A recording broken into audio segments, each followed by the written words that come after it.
Hello mga kaol, ito po ang actual video ng kuha ng CCTV dun sa Karwasan kung paano nawala at kinuha yung asong si Ashley. Ito po, panoorin niyo po.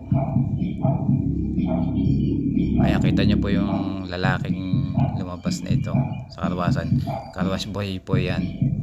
Nakita po niya ang pangyayari kung paano dinampot ang aso. Ayan po yung truck na tumigil.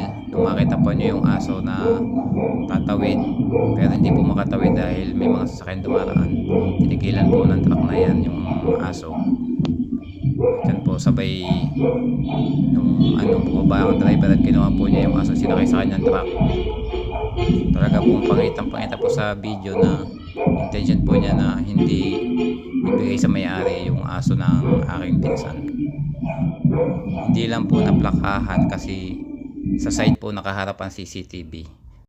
Sa sino man po makakapagturo o nakakaalam ng kinaroroonan ng aso, pagbigay alam nyo na lang po sa number na yan at saka po sa telepono at sa FB page niyang may-ari. Salamat po.